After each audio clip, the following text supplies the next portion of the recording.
아무도 이런 걸 토요타가 해낼 거라고는 생각 못했죠. 애널리스트도 디트로이트도 심지어 전기차 마니아들조차 토요타가 몇 년은 뒤처져 있다고만 봤어요. 그런데 단 하룻밤 만에 세계 최대 자동차 회사가 배터리 판도를 완전히 흔들어 놨습니다. 진짜 도로 주행이 가능한 전고체 배터리가 나온 거예요. 한 번 충전으로 무려 1200km 이상을 달리고 충전 시간은 단 5분. 리튬 위기? 그런 거 없어요. 코발트 정치 신경 쓸 필요도 없죠. 타협 같은 건 전혀 없었습니다. 이건 연구소 안에만 갇혀있는 먼지 쌓인 프로토타입이 아니에요.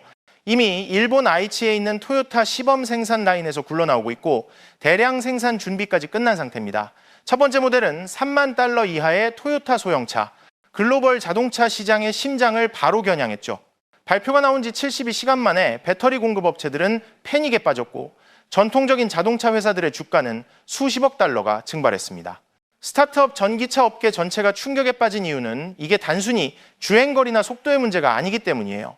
이건 통제력을 누가 주느냐의 문제예요. 자동차, 비행기, 집, 심지어 도시 전체에 전력을 공급할 수 있는 기술을 리튬 의존 없이 손에 넣는다는 거죠. 원래 전고체 배터리는 몇십 년은 더 기다려야 한다고 했는데 토요타가 그 미래를 현재로 당겨와 버린 겁니다. 그것도 엄청난 규모로. 이렇게 되면 에너지 게임의 룰 자체가 다시 쓰여질지도 몰라요. 토요타의 이 혁신이 앞으로 어떤 변화를 가져올지 보고 싶다면 좋아요 버튼 누르고 구독하시고 댓글로 의견도 남겨주세요. 토요타가 정말 경쟁자들을 한순간에 뒤로 밀어낸 걸까요? 수십 년 동안 전기차 세계는 리튬이라는 감옥 안에 갇혀 있었죠. 리튬이온셀은 배터리의 절대군주였습니다. 강력하긴 했지만 불안정하고 주행거리는 짧고 충전은 답답할 만큼 느렸습니다. 게다가 언제든 열폭주, 그러니까 쉽게 불이 붙을 수 있는 위험도 따라왔죠. 문제는 언젠가 누군가가 이 한계를 깨뜨릴까가 아니라 도대체 누가 해낼까였습니다. 그런데 그게 토요타일 거라곤 아무도 생각 못했습니다. 전 세계적인 카운트다운도 없었고 화려한 라이브 방송도 없었고 스포트라이트도 없었습니다. 단지 토요타 시티에서 열린 비공개 기술 회의, 거기엔 소수의 최고 경영진, 엄선된 투자자들, 그리고 놀라움에 눈이 휘둥그레진 몇몇 엔지니어만 있었죠. 그 안에서 벌어진 건 말 그대로 역사였습니다. 토요타가 전고체 배터리 프로그램이 공상과학이 아니라는 걸 직접 확인시켜 준 거예요. 진짜로 완전히 작동했고 한때 불가능하다던 한계를 뛰어넘고 있었습니다. 수치가 증명했죠. 한 번 충전으로 1200km 이상 주행 가능, 충전 시간은 5분 이내. 이 작은 에너지 유닛이면 도쿄에서 후쿠오카까지 한 번에 달릴 수 있습니다. 심지어 녹차 한 잔 우려내는 시간보다 더 빨리 충전되죠. 그날 토요타가 내놓은 건 단순한 콘셉트카가 아니었습니다. 경쟁사들에겐 훨씬 더 위협적인 무언가였죠. 바로 리튬 시대가 끝났다는 증거. 회의장에서 흘러나온 한 장의 슬라이드엔 굵은 검은 글씨로 이렇게 적혀 있었습니다. 리튬을 넘어선다. 이건 단순한 업그레이드가 아니라 완전히 새로운 배터리 시대의 시작을 의미했습니다. 토요타가 열쇠를 쥔 시대, 그리고 나머지 회사들은 이제 필사적으로 뒤쫓아가야 하는 상황이 된 겁니다. 왜 토요타의 돌파구가 업계를 뒤흔든 걸까요? 첫째, 그들은 리튬이온 배터리를 괴롭혀온 근본적인 문제, 바로 인화성 액체 전해질을 없애버렸습니다. 토요타의 전고체 셀은 휘발성 액체 대신 세라믹과 고분자를 결합한 독자적인 안정 매트릭스를 사용합니다. 극한 조건에서도 안전하고 충돌에도 강하고 에너지 전달 효율도 압도적이죠. 성능 도약은 정말 놀라워요. 기존 최고 수준 전기차 세리 킬로그램당 약 250와트시 정도였는데 이제 거의 450와트시까지 올라갔습니다. 같은 공간, 더 가벼운 무게로 거의 2배의 에너지를 담아내는 거죠. 그 결과 차는 가벼워지고 주행거리는 길어지고 핸들링은 날카로워지고 가속력은 압도적이 됩니다. 새로운 토요타 셀은 기존 B제 라인업 배터리보다 무게는 30%나 줄었고 크기도 15%나 더 작습니다. 그런데 단순히 작아졌다가 아니에요. 전고체 구조 덕분에 배터리 팩 자체가 차체 프레임 일부로 쓰일 수 있어 충돌 안전성과 구조 안정성까지 올라갔습니다. 그리고 내부에는 판도를 바꿔버릴 비밀 무기가 하나 숨어 있습니다. 그래핀 혼합 양극재가 덴드라이트, 그러니까 리튬이온 배터리를 갉아먹고 단락을 유발하던 미세 금속 가시를 거의 완전히 제거해버린 거예요. 토요타의 내부 극한 테스트에서 이 셀들은 2500번 이상의 완충 완방 사이클을 버텼는데 용량 손실은 8%도 안 됐습니다. 현실적으로 말하면 100만 마일 이상 달리고 나서야 주행거리 감소를 체감할 수 있다는 뜻이죠. 그리고 마지막으로 결정적인 부분, 이 배터리들은 고속 충전이나 장거리, 고부하 주행 상황에서도 시원하게 유지됩니다. 열은 안정적으로 잡히고 그동안 EV 안전 뉴스에서 문제로 지적되던 열 폭주 현상은 발생하지 않았습니다. 토요타의 돌파구는 단순히 배터리 자체에서 멈추지 않았습니다. 그들은 아예 충전 생태계 전체를 겨냥했죠. 토요타의 차세대 충전 시스템 하이퍼차지 A55를 만나보세요. 이 스테이션은 무려 2.2메가와트라는 어마어마한 출력을 첨단 액체 냉각 케이블을 통해 뿜어냅니다.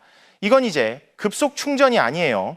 말 그대로 발전소나 중공업 현장에서 쓰이던 산업용 에너지 전송을 자동차에 끌어온 겁니다. 이걸로 토요타 전고체 전기차는 완전히 방전된 상태에서 꽉 찰 때까지 5분도 안 걸립니다. 더 이상 충전소를 커피 한 잔 휴식으로 위장할 필요가 없는 거예요. 주유보다 더 빠르고 훨씬 더 깨끗합니다. 하지만 여기서 현실적인 문제가 있죠. 전 세계 전력망은 이런 극단적인 순간 폭발적인 에너지 수요를 감당하도록 설계되지 않았습니다. 토요타의 해답은 바로 하이퍼차지 스테이션마다 독립형 저장 뱅크를 붙여버린 것이죠. 거대한 전고체 고정식 배터리팩이 전력망에서 천천히 전기를 빨아들이고 차량이 연결되면 순식간에 풀어줍니다. 그 결과 전력망은 안정적이고 정전도 없고 충전 속도는 경쟁사들이 따라올 수 없는 수준이 됩니다. 그리고 안전성, 보통 고성능 배터리의 아킬레스건이었지만 토요타는 이걸 비밀 무기로 바꿔버렸습니다. 이 전고체 셀들은 시베리아 겨울에 영하 30도부터 사막의 영상 90도까지도 끄떡없습니다. 팽창도, 누수도, 성능 저하도 없죠. 심지어 셀을 뚫어도 불이나 폭발 대신 그냥 멀쩡히 버팁니다. 토요타는 심지어 이 배터리팩 전체를 보강된 테스트 차량에 넣고 일본의 가장 까다로운 안전 기준을 적용해 최악의 충돌 시나리오까지 실험했습니다. 그 결과 일반 리튬 이온 팩보다 열 확산이 90% 이상 줄어든 것으로 나타났습니다. 사실 이 배터리는 단순한 전력 공급원이 아니에요. 그 자체가 바퀴 달린 에너지 요새입니다. 전기차뿐 아니라 지구상의 모든 배터리 구동 기계를 새롭게 정의할 수 있는 존재죠. 이건 단순한 마케팅 쇼가 아닙니다. 토요타의 조용한 배터리 연구실 혁신이 사실상 전 세계 판도를 흔들 대격변의 씨앗이 된 겁니다. 자동차 회사들, 에너지 공룡들, 원자재 공급업체들까지 한꺼번에 직격탄을 맞게 된 거죠. 전고체 배터리 돌파구는 주행거리 불안을 없애버렸고 긴 충전 대기를 날려버렸으며 공학자들이 물리적으로 불가능하다고 여겨온 안전기준까지 충족시켜버렸습니다. 무려 1000마일, 충전은 단 5분, 더 가볍고 튼튼한 팩, 불이 붙지도 않고 혹독하게 다뤄도 끄떡없습니다. 토요타는 단순히 새 배터리를 선보인 게 아니었어요. 완전히 새로운 시대에 스위치를 켠 겁니다. 그리고 이 소식이 퍼져나가자마자 작은 파문은 곧 거대한 쓰나미로 바뀌었습니다. 일본에선 파나소닉이 제일 먼저 알았죠. 하지만 걱정하지 않았습니다. 왜냐하면 이미 토요타와 손을 잡고 있었으니까요. 불과 일주일 전 나고야 근처에서 공동 시범 생산 라인에 조용히 합류한 겁니다. 이건 단순한 공급자 고객 관계가 아니었어요. 시장 점유율 전망 자체를 다시 쓰게 될 산업동맹이었습니다. 중국에선 배터리 거인 CATL이 비상 모드로 들어갔습니다. 밤 늦도록 이어지는 비공개 회의, 경영진은 규제 당국에 뛰어가 전고체 로드맵을 앞당기려 안간힘을 썼죠. 이제 따라잡기가 아니라 살아남기가 문제가 됐습니다. 디트로이트에서는 GM이 조용히 브레이크를 밟았습니다. 미래 EV의 근간이라던 울티엄 플랫폼이 갑자기 위협을 받게 된 겁니다. 엔지니어들은 토요타의 세라믹 전해질 특허를 뜯어보며 허점을 찾으려 재배치됐고 모든 설계도와 전망은 다시 쓰여야 했습니다. 독일 볼프스부르크에선 한때 자랑스럽던 폭스바겐의 배터리, 일정이 순식간에 구식처럼 보였죠. 다른 시대의 유물 같았습니다. 불과 48시간 만에 분석 보고서들은 낙관에서 공포로 뒤집혔습니다. 토요타와 나머지 회사들의 EV 기술 격차는 이제 단순히 2년이 아니에요. 6년, 어쩌면 7년, 그것마저도 후하게 잡은 겁니다. 왜냐하면 토요타는 앞으로 할 계획을 말하는 게 아니라 이미 실행하고 있기 때문이죠. 경쟁사들이 보도자료를 다듬을 때 토요타는 실제 증거를 모으고 있었습니다. 그것도 멸균된 실험실이나 통제된 시뮬레이션이 아니라 현실 도로 위에서 토요타의 전고체 배터리 프로토타입 차량 50대가 일본, 북미, 유럽, 심지어 홋칸의 홋카이도 도로까지 이미 조용히 달리고 있었습니다. 이건 쇼카도 홍보용 스타도 아니었습니다. 일반 생산차로 위장된 철저히 비밀 유지 계약 아래 숨겨진 테스트 차량이었죠. 하지만 껍데기 아래에는 이미 미래가 실현되고 있었습니다. 이 차량들은 단순히 주행거리를 쌓는 게 아니었어요. 사막의 불볕더위, 영하의 산악고개, 연속 초고속 충전, 그리고 수개월에 걸친 도시정체의 지옥 같은 가혹주행까지 버텨냈습니다. 이런 스트레스 테스트는 보통 몇 주 만에 허약한 배터리를 산산조각 내버리거든요. 토요타가 모은 초기 데이터는 경쟁사들에게는 사실상 재앙 같은 결과였습니다. 실제 혼합 주행 조건에서 평균 주행거리가 무려 958마일, 충전 한 번으로 이 정도를 달렸고 중간 충전은 단 한 번도 없었죠. 그리고 토요타는 이걸 숨기지도 않았습니다. 내년 초 데이터를 공식적으로 공개하겠다고 이미 일정을 잡아둔 겁니다. 만약 공식 수치가 지금 내부에서 나오는 결과와 일치한다면 이건 단순한 헤드라인이 아니라 자동차와 에너지 업계 전체가 피할 수 없는 정산의 순간을 맞이하게 되는 거예요. 왜냐하면 현실 검증이라는 벽을 아직 그 어떤 회사도 넘지 못했는데 토요타는 이미 그 선을 넘어가 버렸기 때문이죠. 하지만 이건 자동차만의 얘기가 아닙니다. 토요타가 수십 년 전 하이브리드 기술을 개척한 것도 단순히 더 좋은 세단을 만들기 위해서가 아니었잖아요. 세상이 에너지를 쓰는 방식을 바꾸기 위해서였습니다. 이제 그 사명이 도로를 넘어 확장되고 있습니다. 2026년까지 토요타는 전고체 셀을 가정용과 전력망 저장 시스템에 통합할 계획입니다. 작은 주택용 장치부터 대규모 산업 배터리 농장까지요. 이 차세대 저장팩은 더 가볍고 더 시원하게 작동하며 겹겹이 쌓을 수 있어 설치 비용을 거의 20% 줄이는 동시에 수명은 2배로 늘어납니다. 집 주인들에게 이게 무슨 뜻일까요? 태양광으로 하루치 전기만 저장하던 집이 이제는 이틀 가까이 불을 밝힐 수 있다는 겁니다. 그것도 거대한 보조장치나 값비싼 인프라 없이요. 그리고 알래스카의 얼어붙은 마을부터 태평양의 외딴섬 공동체까지 토요타의 새로운 전고체 저장 뱅크는 오프그리드 상태에서도 100% 재생 가능 에너지만으로 생활할 수 있게 해줍니다. 게다가 태양광만으로 2시간도 안 돼 다시 완충할 수 있죠. 이건 단순한 프레젠테이션이 아닙니다. 이미 현장에서 현실로 굴러가고 있는 혁신이에요.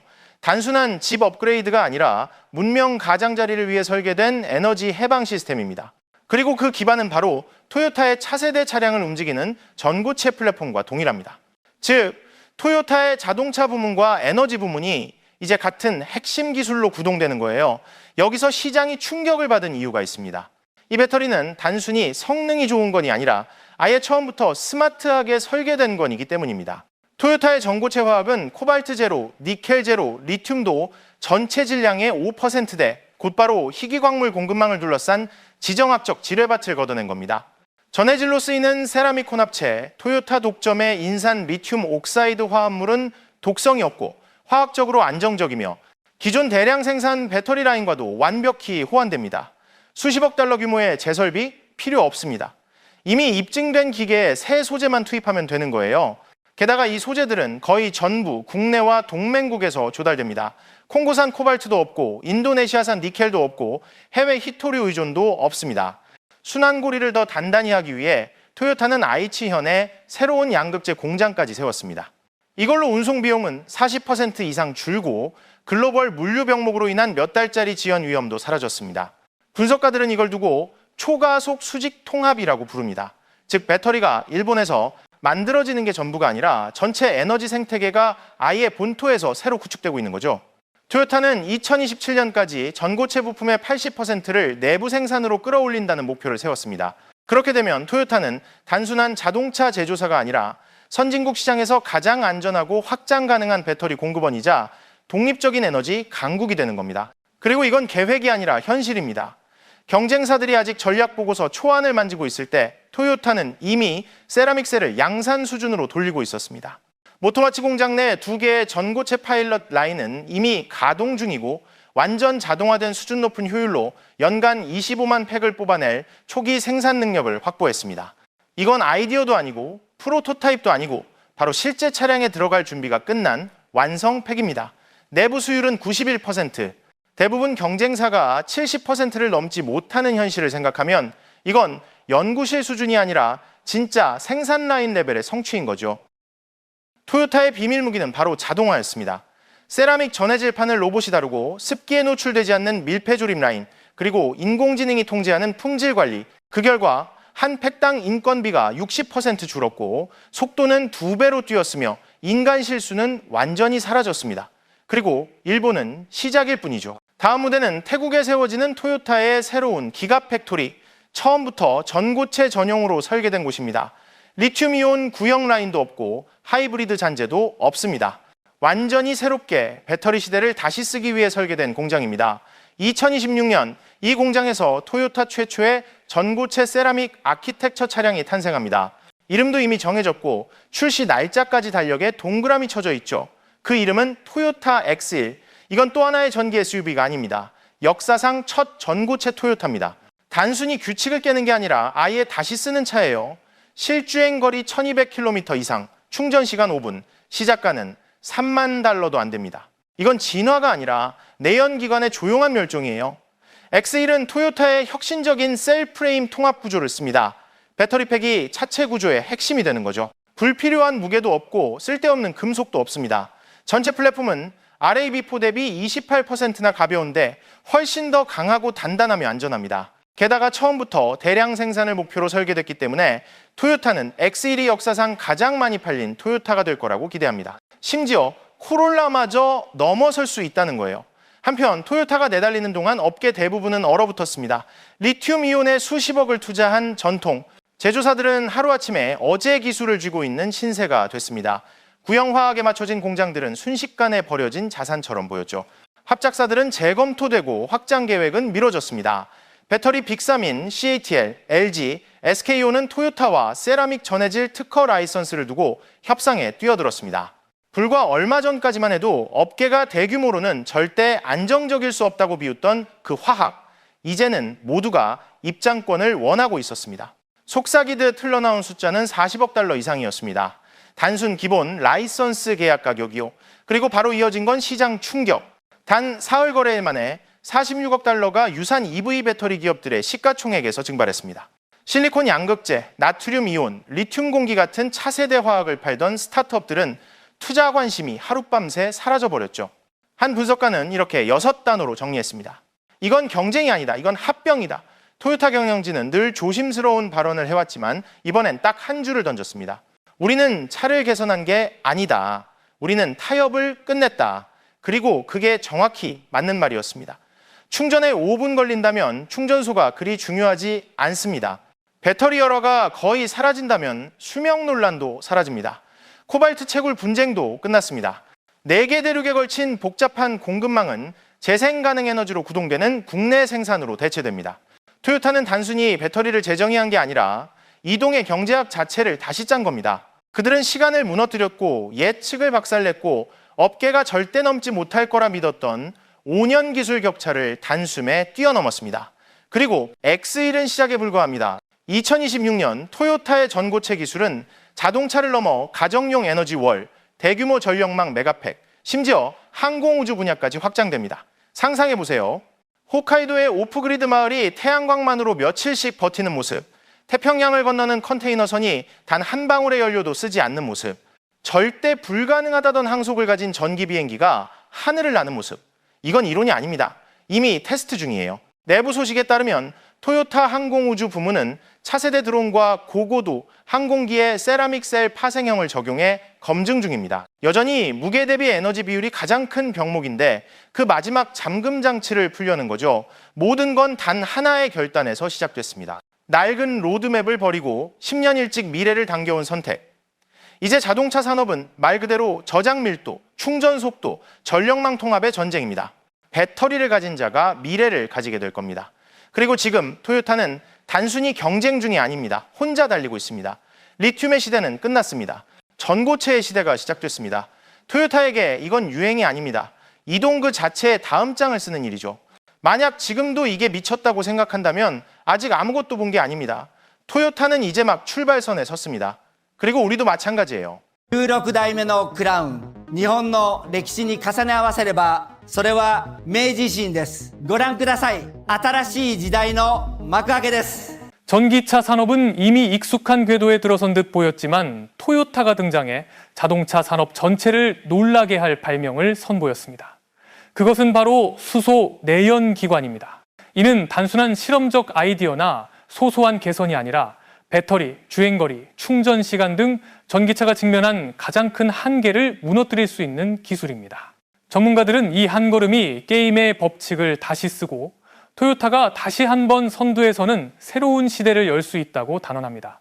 그리고 만약 이것이 현실이 된다면 자동차의 미래는 결코 이전과 같지 않을 것입니다.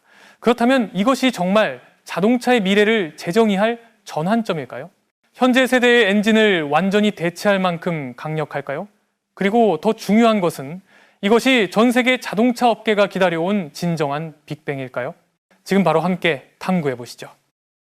토요타의 최고 경영자가 전기차 업계를 뒤흔든 비밀을 공개하기 전에 왜 토요타가 이렇게 자신만만하게 충격적인 선언을 할 수 있었는지부터 알아보자. 빠르게 돌아가는 자동차 산업 속에서 토요타는 역사적인 전환점이라 불리는 엔진으로 모든 시선을 사로잡았다. 사람들은 이 발명품이 까다로운 자동차 마니아들조차 놀라움과 흥분으로 말을 잃게 만들 거라고 말한다. 얼마 전 토요타는 깜짝 놀랄 만한 프로젝트를 발표했다. 바로 수소 연료를 사용하는 내연기관 개발이다. 이름은 익숙하게 들릴지 몰라도 그들이 만든 건 완전히 다르다. 많은 자동차 회사들이 전기차 경쟁에 뛰어들 때 토요타는 독자적인 길을 택했다. 그들은 전례 없는 기술을 개발했다. 이름처럼 수소 내연기관은 수소를 주 연료로 사용한다. 전통적인 엔진처럼 이산화탄소를 배출하지 않고 유일한 배출물은 물뿐이다. 토요타가 믿는 이 선택은 전 세계적으로 탄소 발자국을 크게 줄일 수 있다. 자세히 들여다보면 이건 기술 이야기이자 비전의 이야기다. 트렌드를 쫓아가는 대신 토요타는 역류를 택했다. 그들은 우주에서 가장 풍부한 원소이자 비핵 에너지원 중 가장 높은 에너지 밀도를 가진 수소를 선택했다. 연료로 사용될 때 수소는 유해한 배기가스를 만들지 않고 순수한 물만 남긴다. 이건 깨끗하고 안전하고 잠재력이 크다. 특히 수소는 다양한 소스에서 생산할 수 있고 장기간 저장이 가능하며 운송도 편리하다. 놀랄지 모르지만 매년 이미 수백만 톤의 수소가 안전하게 생산되고 사용되고 있다. 수소는 건물, 전기차, 지게차, 선박, 심지어 기차에 이르기까지 다양한 분야에서 이미 사용되고 있다. 세상은 이미 수소에 익숙한데 이게 새로운 자동차 시대의 열쇠가 될 줄은 거의 모른 생각 못했다. 토요타는 이 기술을 토요타 코롤라 크로스 H2 같은 시험용 차량에 적용했다. 이 콘셉트카는 3기통 1.6리터 터보 엔진을 장착하고 완전히 수소로 작동한다. 이 이야기 뒤에는 수소를 에너지로 바꾸는 복잡한 기술들이 있다. 연료전지를 통해 전기로 변환되어 차를 부드럽게 움직이게 한다. 그럼 토요타는 어떻게 이 꿈을 현실로 만들었을까? 단언컨대 이건 토요타가 게임의 룰을 다시 쓰는 전환점이다. 수소 엔진으로 전기차 산업은 분명히 변할 거다. 그리고 다시는 예전 같지 않을 거다. 토요타가 어떻게 이걸 해냈는지 계속 지켜보면서 알아보자. 수소로 달리는 차를 상상해봐. 근데 그 안전성이 놀라울 정도야. 토요타는 유명한 FCV 미라이에서 영감을 받아 두꺼운 장갑으로 감싼 연료 탱크를 장착했어. 재밌는 건 탱크 용량이 그리 크지 않다는 거야. 코롤라 크로스 H2 콘셉트 모델은 5kg의 수소만으로 약 483km를 달릴 수 있어. 그리고 배기관에서 나오는 건 50리터의 순수한 물뿐이야. 분명히 물은 이산화탄소 같은 환경 오염 물질과는 다르지. 이 아이디어를 더 멋지게 만들기 위해 토요타는 야마하 모터와 손잡고 완전히 수소로 작동하는 V8 엔진을 만들었어. 이 엔진은 엄청난 힘을 자랑하는데 약 455마력에 토크는 거의 540Nm야. 하이라이트는 8대1 비율로 위쪽에 배치된 배기관인데 독특한 고주파 사운드를 내뿜어서 자동차 마니아라면 누구나 홀딱 반할 거야. 전기차와 비교했을 때 수소 엔진은 확실한 장점이 많아. 주행거리가 더 길고 연료 충전 시간은 마치 번개 같은 스프린트 레이스처럼 빠르지. 더 중요한 건 리튬이나 니켈 같은 희소 물질에 의존하지 않는다는 거야. 이건 전기차 배터리 제작에 필수적이지만 엄청 비싼 재료들이야. 물론 에너지를 저장하는 보조 배터리가 있긴 하지만 지금의 전기차 배터리보다 훨씬 작아. 2023년 말까지 코롤라 크로스 H2 콘셉트는 실제 테스트 단계에 들어갔고 심지어 일본 북부의 혹독한 겨울 도로에서도 달렸어. 초기 결과는 매우 긍정적이었지. 말하자면 수소 내연기관은 자동차 산업의 새로운 전환점이야. 더 깨끗하고 더 튼튼하고 완전히 다른 길을 열어주는 거지. 물론 이야기는 여기서 끝나는 게 아니야. 일본은 2025년까지, 그러니까 이제 1년 남은 시점에 약 20만 대의 연료 전지 차량이 도로를 달리게 하겠다는 목표를 세웠어. 더 멀리 보면 2030년까지 80만 대로 늘릴 계획이야. 이 계획을 현실로 만들려면 전국에 연료 충전소 네트워크가 빠르게 확장되어야 해. 만약 토요타가 성공한다면 이건 수소차가 우리 일상 속으로 들어오는 새로운 시대의 시작이 될 거야. 수소 내연기관은 확실히 다른 어떤 엔진과도 다르다. 근데 진짜 큰 질문은 이거야. 이 엔진의 진짜 장점과 단점은 뭘까? 먼저 장점부터 얘기해보자. 첫 번째로 눈에 띄는 건 환경 친화적이란 점이다. 수소를 연료로 쓰니까 유해한 배기가스가 나오지 않아. 휘발유랑 비교하면 수소는 훨씬 깨끗한 에너지원이지. 두 번째 장점은 냉각 성능이야. 토요타는 독특한 물 냉각 시스템을 설계해서 엔진의 고질적인 문제인 높은 온도를 완벽히 해결했어. 덕분에 효율이 좋아지고 엔진 수명도 길어진다. 즉, 실제 도로에서 과열 문제는 거의 없다고 봐도 돼. 운전자라면 누구나 좋아할 만한 점이지. 또 다른 장점은 기술의 익숙함이야. 작동 원리가 기존 엔진과 비슷해서 기존 차량이나 생산 라인에 수소 엔진을 적용하는 게 그리 복잡하지 않다. 이건 토요타의 전략적인 강점인데 다양한 차종에 새 기술을 빠르게 도입할 수 있다는 거야. 하지만 완벽한 해결책은 없지. 단점 첫 번째는 생산과 인프라 문제야. 수소가 깨끗한 연료로 칭찬받지만 그 지속 가능성은 어떻게 만드느냐에 달렸어. 사실 지금 수소 생산 과정은 완전히 친환경적이지 않은 경우가 많아. 수소차가 대량 생산되면 이건 근본적으로 해결해야 할 문제야. 게다가 수소 충전소 같은 인프라도 아직 부족해. 현재 충전소 수는 주유소나 전기차 충전소에 비하면 턱없이 적어서 사용자한테 불편함을 줄 수밖에 없다. 또 다른 도전은 복잡성과 비용이야.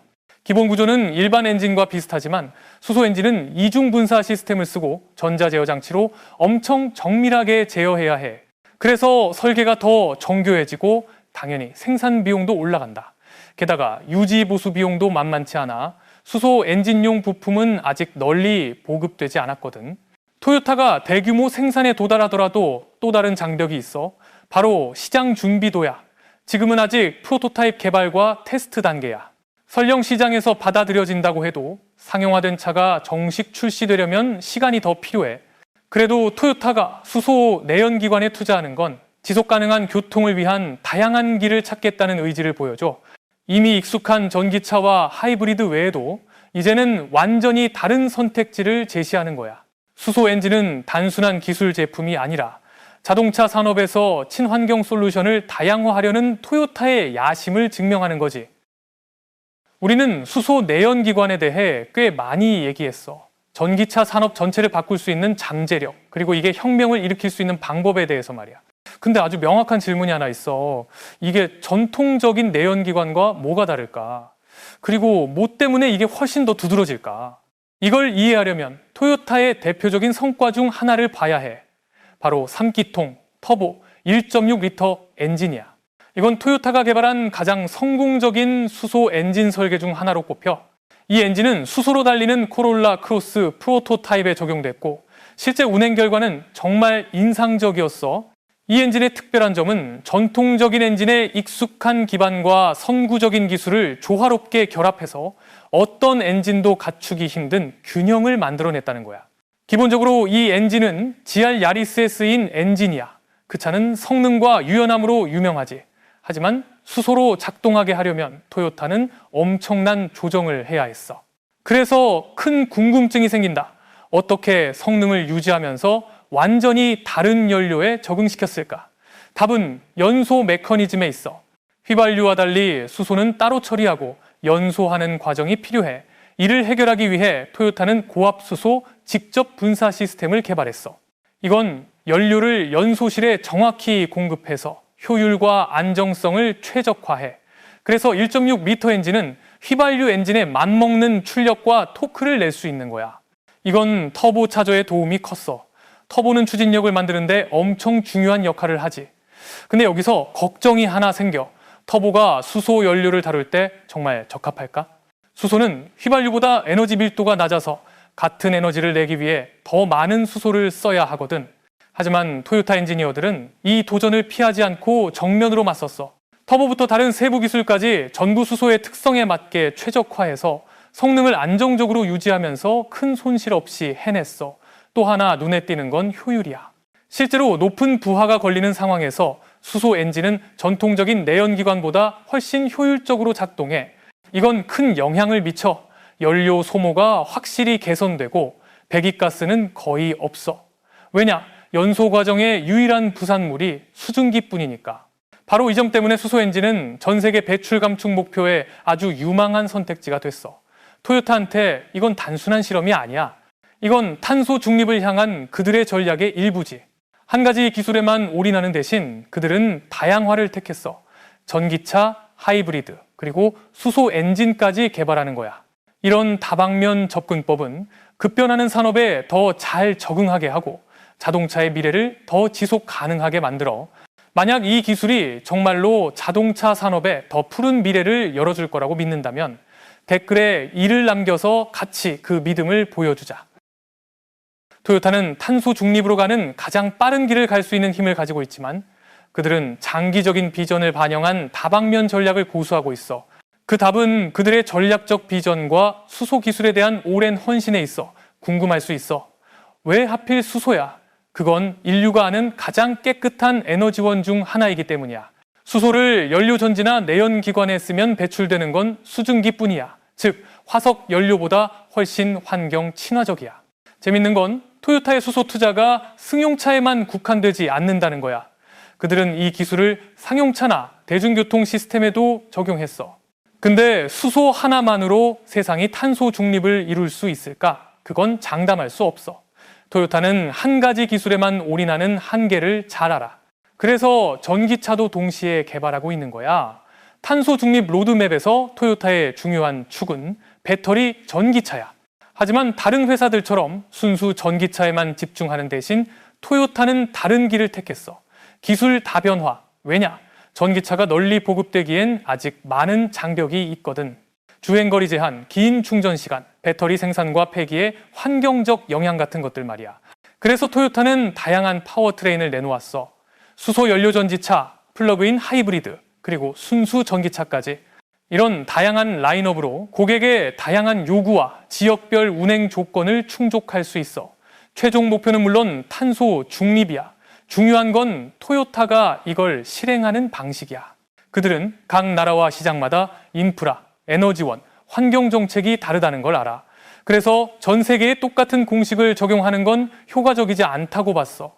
예를 들어 재생에너지가 강세인 곳에서는 순수 전기차가 최적의 선택이야.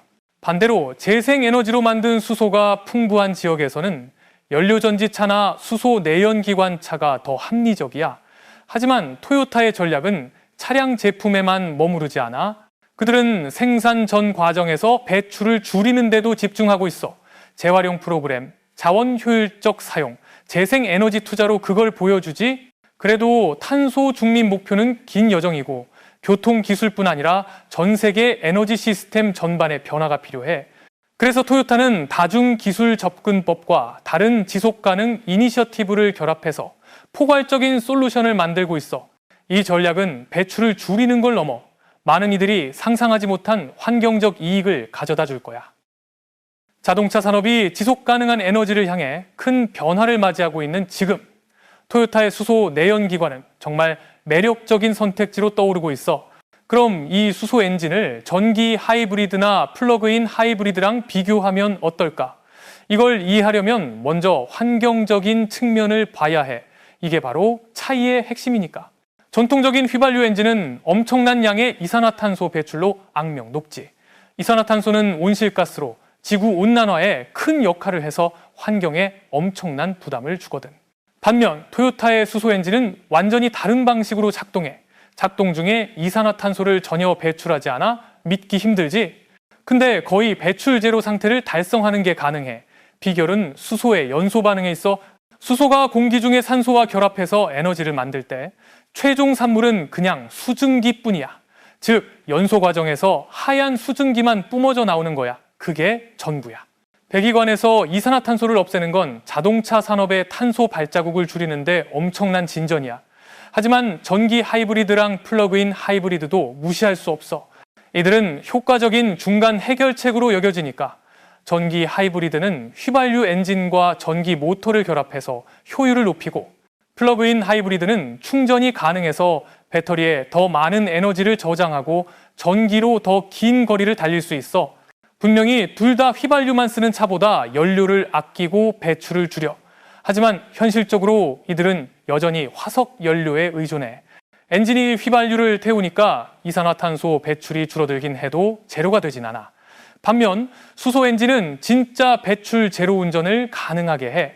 물론 이건 수소가 지속 가능하게 생산될 때만 현실이 되지, 직접 배출의 차이 말고도 중요한 게 하나 더 있어. 바로 수명주기 배출이야.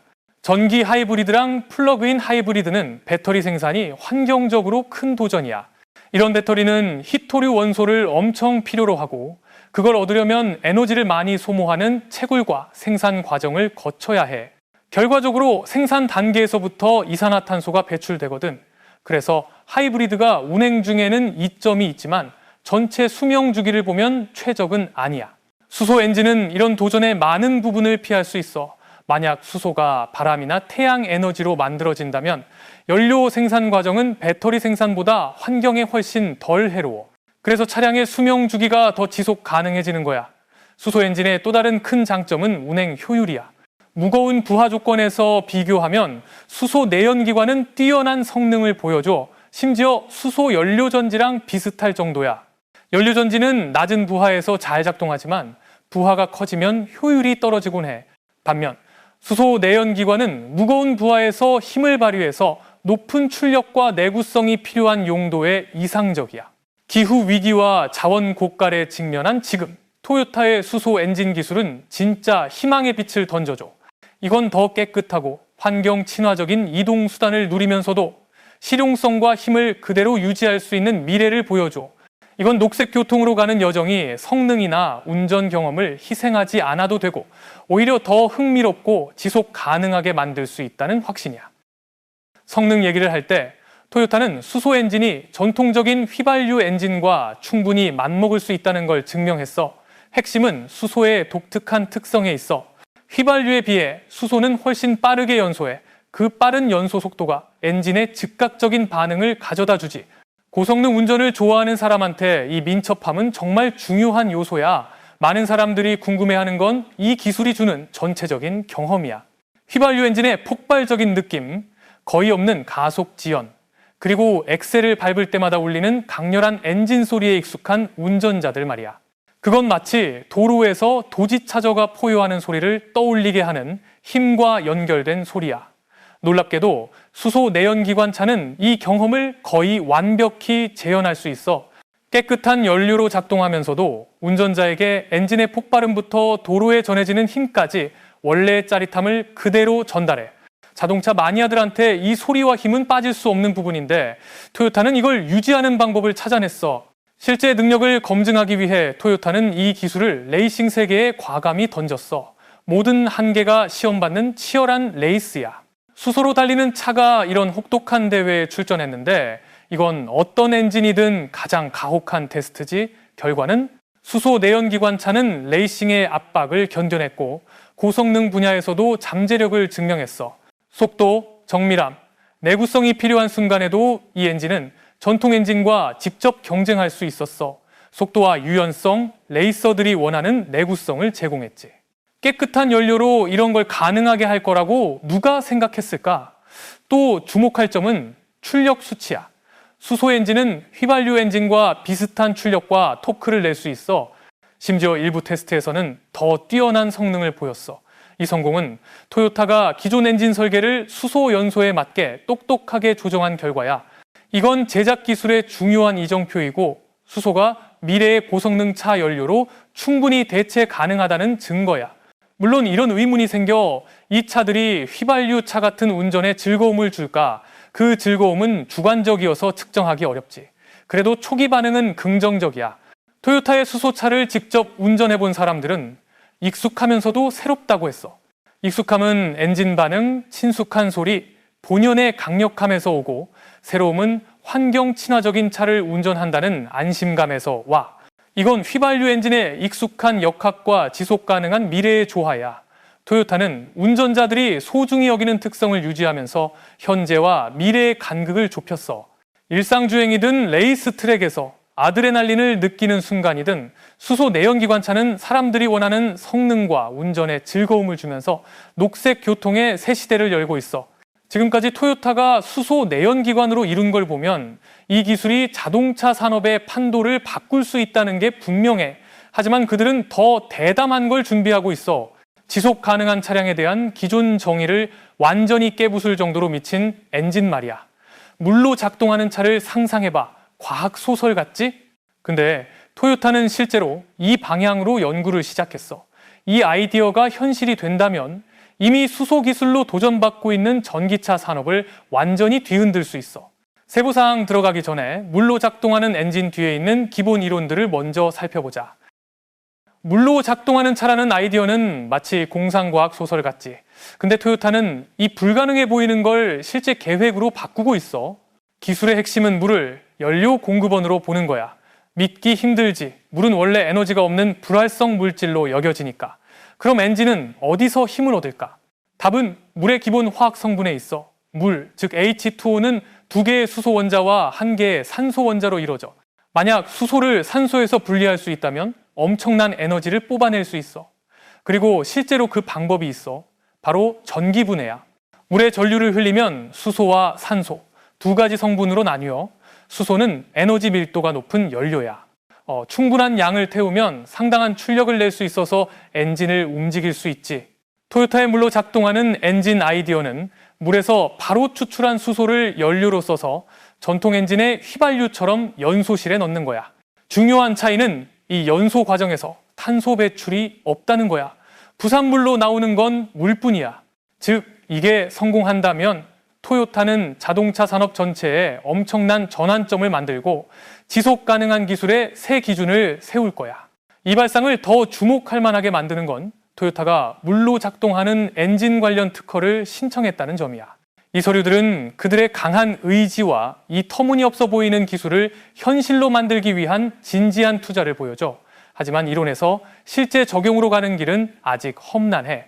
첫 번째 문제는 엔진 안에 효율적인 전기 분해 시스템을 어떻게 통합할 건지야. 게다가 수소를 안전하게 저장할 방법과 수소 연소의 독특한 특성을 다룰 수 있도록 엔진을 재설계해야 해. 각 단계가 복잡하지만 이걸 극복하면 토요타는 완전히 새로운 교통 시대를 열게 될 거야. 지구에서 가장 흔하고 저렴한 자원인 물이 녹색 이동의 열쇠가 될 수 있는 거지. 인상적인 혁신의 역사와 기술의 비약적인 발전으로 토요타는 어떤 도전이든 극복할 수 있다는 걸 증명했어. 수소 엔진은 전기차 산업 전체를 다시 돌아보게 했고, 만약 언젠가 물로 작동하는 엔진이 실제로 도로를 달린다면 자동차 산업의 미래는 완전히 새로운 장을 열게 될 거야. 이 여정에는 분명 앞으로도 놀라움과 재미가 가득할 거야. 끝까지 함께 듣고 따라와 줘서 고마워. 이 내용이 흥미로웠다면 좋아요 누르고 채널 구독하고 알림벨도 꼭 켜놔. 다음 영상에서 놓치지 말고 만나. 만약 내가 지금 너한테 토요타가 다른 어떤 자동차 회사도 못 해낸 걸 해냈다라고 말하면 어떨 것 같아? 바로 차세대 알루미늄 이온 배터리를 공개했는데 한 번 충전으로 무려 1000마일을 달리고 충전도 단 5분이면 끝난대. 이게 얼마나 엄청난 건지 한번 곱씹어봐. 이제 주행거리 걱정은 끝. 충전소에서 몇 시간씩 기다릴 필요도 없어. 더 이상 미룰 이유가 없는 거야. 도쿄에서 열린 깜짝 기자회견에서 토요타가 던진 폭탄 선언에 전 세계 전기차 업계가 뒤집어졌어. 테슬라, GM, 그리고 BYD의 CEO들까지 직접 와 있었다는데 그 자리에서 전부 말이 안 나올 정도였다고 해. 왜냐면 이건 단순한 한 걸음이 아니라 리튬이온 배터리를 아예 밀어낼 수도 있는 도약이니까.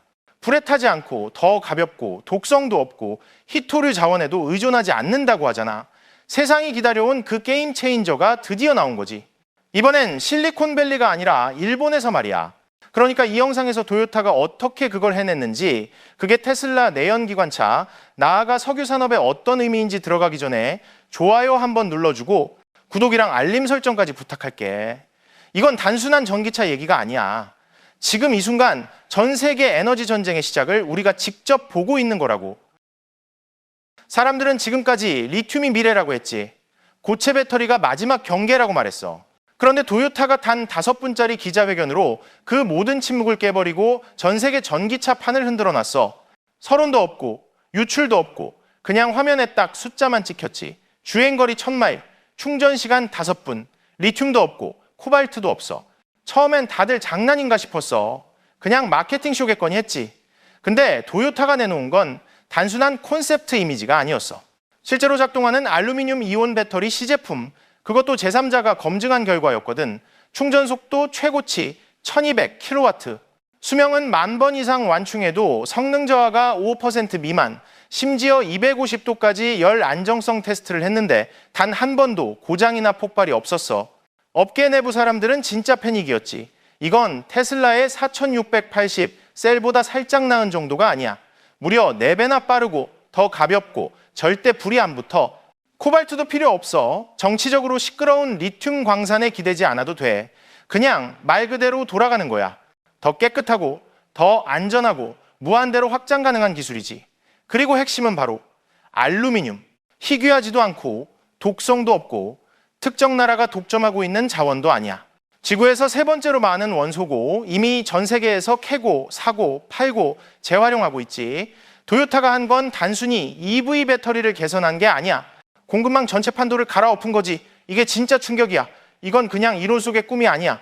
실제로 현장 테스트, 실험실 검증까지 다 끝났고 도요타는 벌써 2026년 말 대량 생산 로드맵을 발표했어.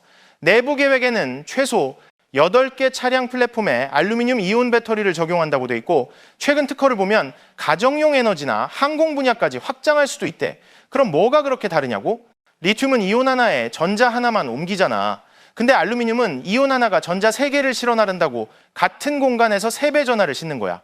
게다가 그래핀 기반 양극을 쓰니까 이온 이동 속도는 엄청 빠르고 저항은 최소화돼. 열도 안 쌓이고 발화도 없고 거대한 냉각 시스템도 필요 없어.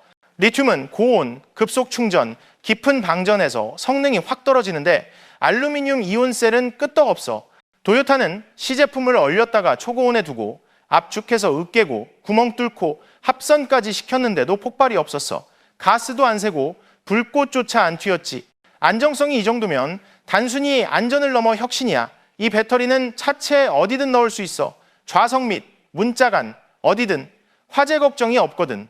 규제기관, 보험사, 그리고 대규모 차량 운영사들한테는 이게 판을 바꾸는 거지. 하지만 진짜 충격은 따로 있었어. 도요타는 그 자리에서 리튬이라는 단어를 단 한 번도 꺼내지 않았거든. 비교도 없고 호환성 얘기도 없었어. 그냥 차갑게 묵묵히 메시지를 던진 거야. 리튬에 아직 기대는 모든 자동차 회사들 이제 뒤처졌다. 테슬라, BYD, GM, 심지어 CATL까지 전부 허를 찔린 거야. 기존 공급 계약, 광산 개발, 수십억 달러짜리 기가팩토리들이 단숨에 리스크에 빠진 거지. 왜냐면 이 배터리는 아예 기존 규칙을 따르지 않으니까. 남미 리튬 안 캐도 되고 콩고 코발트도 필요 없어. 정치적 눈치 볼 일도 없어. 그리고 가장 큰 포인트는 주행거리야. 이건 그냥 마케팅 숫자가 아니야. 도요타의 시제품 세단이 실제로 폐쇄된 트랙에서 한 번 충전에 1000마일을 달렸어. 짐도캠이랑 똑같이 싣고 경량화도 안 하고 실제 운전, 실제 속도로 결과는 충격적이지. 이게 대량 생산되면 기존 EV들은 비용이랑 성능 면에서 한순간에 구식이 돼. 충전 인프라도 지금처럼 거대할 필요가 없지. 30분 대기, 이제 그런 거 없어. 고속도로 휴게소는 그냥 주유처럼 5분이면 끝나는 거야. 그리고 그 핵심 화학은 알루미늄, 불에 안 타고 독성 없고 재활용 효율은 96%. 무엇보다 몇몇 국가가 독점하는 희소 자원에 묶이지 않는다는 점이야. 리튬이 무너지는 순간이 바로 여기야. 지난 20년 동안 리튬은 단순한 친환경 에너지의 뼈대가 아니었어. 소수의 광산업자, 정제업체, 중개인들이 칠레에서 중국까지 움켜쥔 독점이었지. 그런데 그 소나기가 이제 느슨해지고 있어. 2020년부터 2023년 사이 리튬 가격은 단순히 오르는 수준이 아니라 폭발했어. 무려 400% 치솟으면서 시장을 공포로 몰아넣었지. 전기차 거대 기업들은 수십억 달러짜리 공급 계약을 따내려고 난리가 났는데 지금 그 계약들이 다 우유처럼 상해가고 있어. 도요타는 혼란을 피한 게 아니라 아예 판을 깨부숴버렸어. 알루미늄으로 아주 위태로운 수류탄의 핀을 뽑아버린 거지. 그 취약성은 경제에만 있는 게 아니야. 전 세계 리튬 매장량 대부분은 볼리비아, 아르헨티나, 칠레 소금 사막 밑에 깔려 있는데 그 지역은 정치 혼란, 국유화, 시위, 수출 금지령으로 늘 뒤집히고 있잖아. 대통령 한마디면 EV 공급망이 순식간에 모래성처럼 무너질 수 있다는 거야. 거기에 코발트는 또 어때? 리튬이온 배터리 대부분에 꼭 필요한데 전 세계 생산량의 70% 이상이 콩고 민주공화국에서 나오거든. 그곳은 아동노동, 무장경비가 동원된 광산 같은 추악한 현실이 끊임없이 폭로되고 있지. 이게 바로 EV 혁명의 어두운 이면이었고 도요타는 거기서 발을 뺀 거야. 알루미늄은 그런 오점이 없어. 전 세계 어디서나 채굴되고 깨끗하게 거래되고 거의 무한대로 재활용 가능하지. 도요타의 전환은 앞으로 10년 안에 리튬 수요를 30%나 줄일 수 있대. 이건 단순한 예측이 아니라 이미 다가온 경제적 붕괴야. 리튬 거인들이 속으로 기도하면서도 외면 못하는 현실 말이지. 그런데 리튬이 갈라지는 동안 석유업계는 공포에 질렸어. 화석연료 로비스트들은 배터리 홍보를 많이 봐왔지만 이번 건 달라. 내연기관의 장점을 숫자 자체로 뛰어넘는 스펙이라니. 수십 년 동안 주행거리는 가솔린 엔진의 마지막 자존심이었잖아.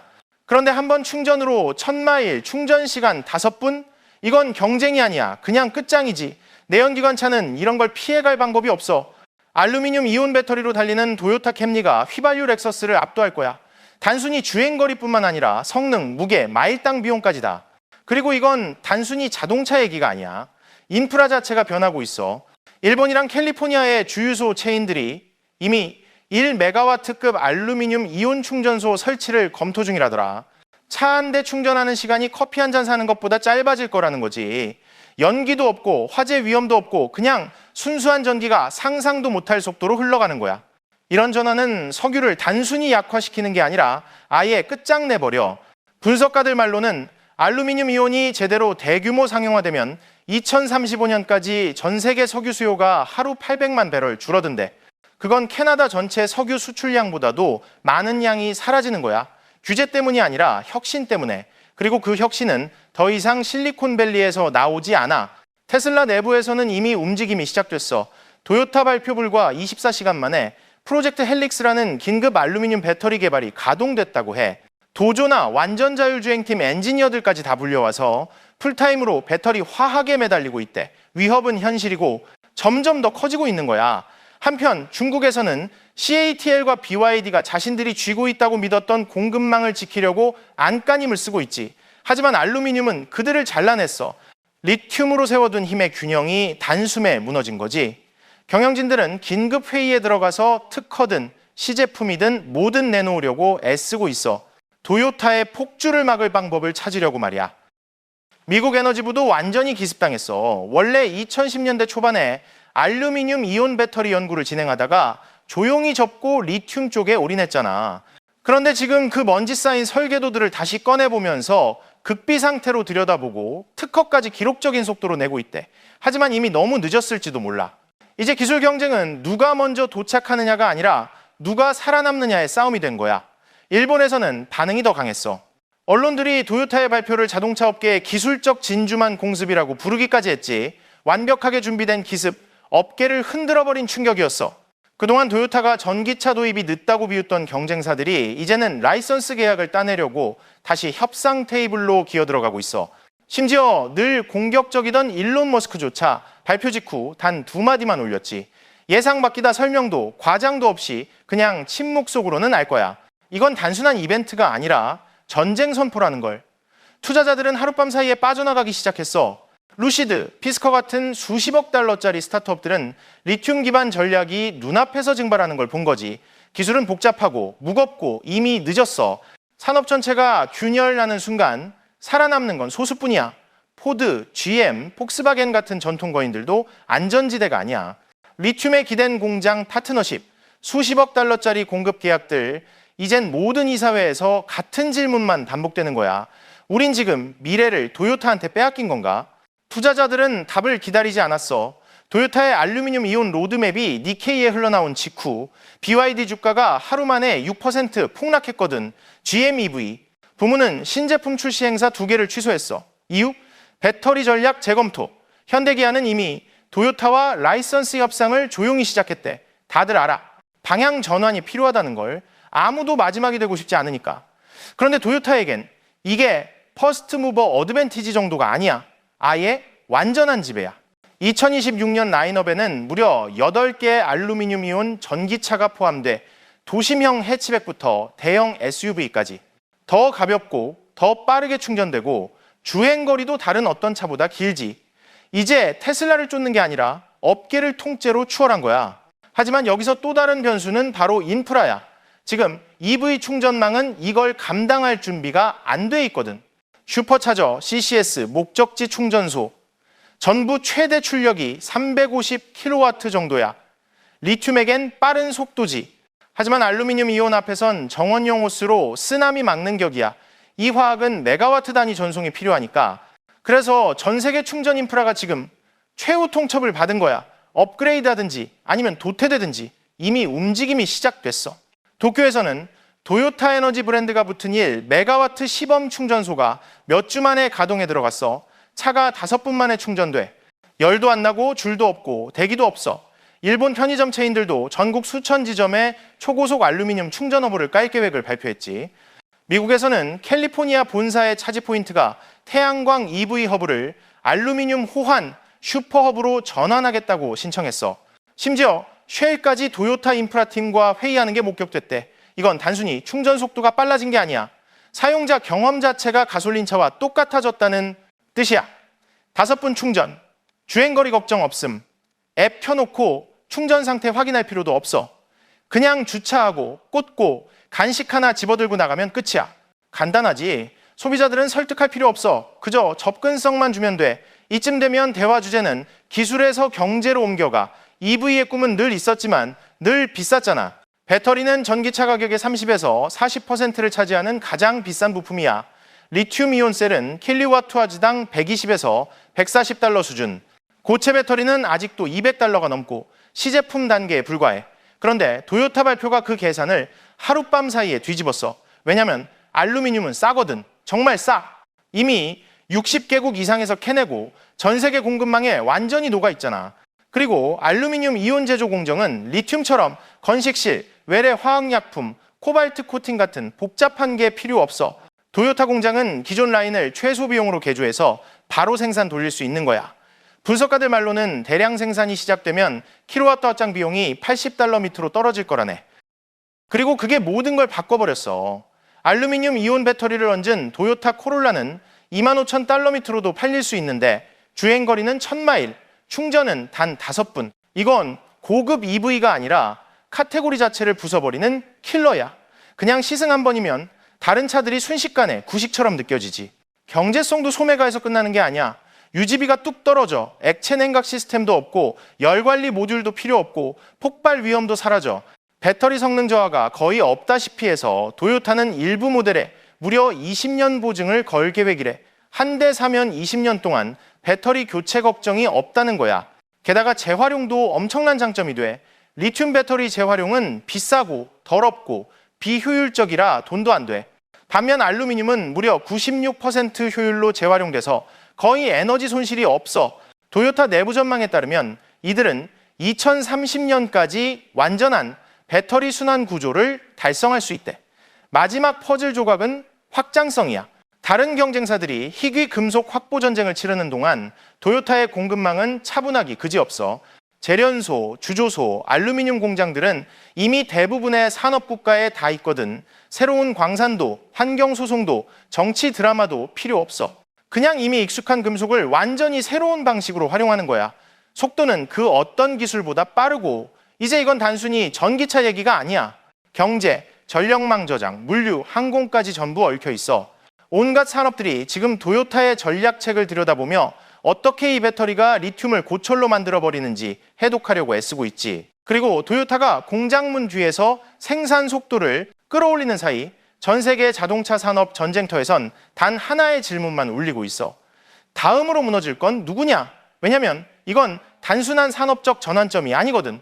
이건 윤리적인 심판이야. 도요타의 알루미늄 이온 배터리는 리튬을 능가하는 성능을 보여줄 뿐 아니라 그 어두운 유산까지 완전히 벗어나 불타는 광산도 없고 아동 노동도 없고 지하수 붕괴도 없어. 이 배터리는 빠르고 싸고 강력하면서도 피해 대가를 요구하지 않아. 수십 년 동안 청정에너지의 더러운 비밀은 바로 그 자체가 오염이었다는 거잖아.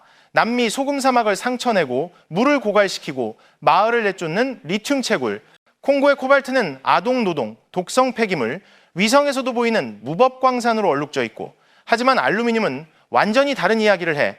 증발식 소금물도 화학 슬러지도 필요 없어.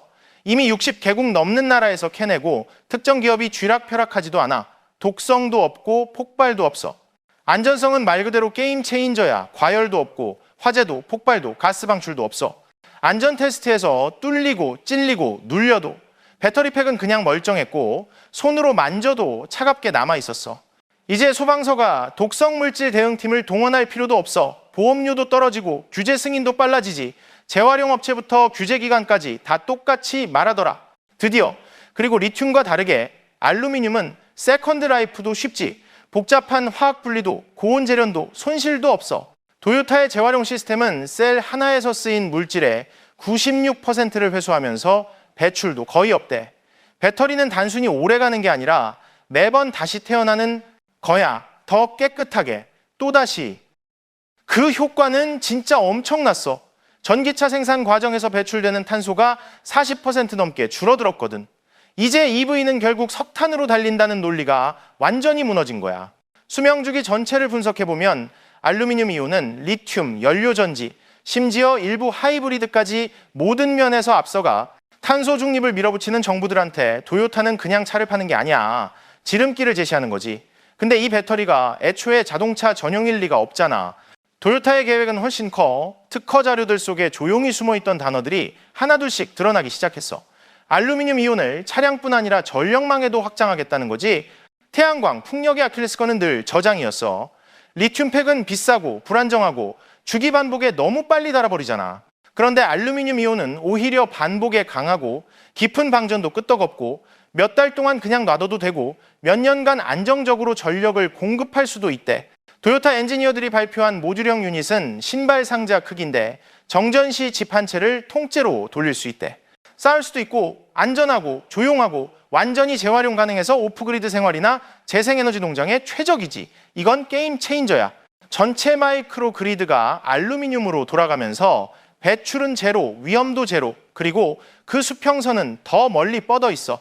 군 당국은 이미 알루미늄 이온을 드론과 군용 장비에 시험 중이고 항공업계는 도요타 항공우주부서랑 탐색 계약을 맺은 게 확인됐어. 가볍고 에너지 밀도 높고 불이 안 붙는 이 특성이 항공기 기체에는 딱이거든. 리튬으로는 절대 불가능했던 자리야. 거기에 소비자 기술, 루머까지 나오지. 스마트폰 충전이 1분도 안 걸린다느니, 노트북이 일주일 배터리 간다느니, 웨어러블이 땡볕에서도 과열이 없다는 얘기.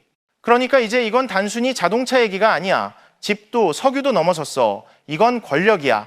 누가 통제하느냐, 누가 저장하느냐, 누가 공급하느냐의 싸움. 도요타는 이제 단순한 자동차 제조사가 아니라 글로벌 에너지 플랫폼으로 자리 잡은 거야. 그리고 파장은 멈추지 않았어. 유럽, 미국, 아시아 특허청에는 알루미늄 이온 관련 기록적인 특허 신청이 몰려들고 있는데 그중 상당수가 도요타 이름으로 돼 있대. 대학들은 연구비로 넘쳐나고 스타트업들은 하룻밤 사이 방향을 틀고 정부들은 정책 문서를 다시 쓰고 있어. 이건 작은 파동이 아니라 거대한 균열이야. 지금 디트로이트에서 위넨까지 모든 이사회에 울리는 질문은 똑같아. 우리가 따라잡기엔 너무 늦은 걸까? 하지만 도요타는 멈추지 않아. 다음 단계까지 이미 설계해놨어. 알루미늄 이온을 산업운송, 해운, 로보틱스에까지 집어넣겠다는 거지. 그들의 자동차는 곧 집을 돌리고 그들의 에너지 시스템은 곧 전력망을 안정화시키고 그들의 배터리, 그 조용하고 불이 안 붙는 판때기 하나가 자동차 산업 전체에서 가장 값진 자산이 돼버렸어. 일론 머스크의 팀도 아직 뚫지 못했고 중국 거인들은 대체제를 찾아 허둥대고 리튬 로비스트들은 한때 EV 시대의 문지기였는데 지금은 무너지는 벽에 기댄 신세가 됐지. 다음 장은 더 이상 리튬도 코발트도 석유도 아니야. 이제 누가 알루미늄 이온을 통제하고 누가 뒤처지는가의 싸움이야. 왜냐면 옛날 세상은 연소로 굴러갔고 새로운 세상은 완전히 다른 무언가로 움직일 테니까. 그리고 도요타가 이미 불씨를 던져버렸어.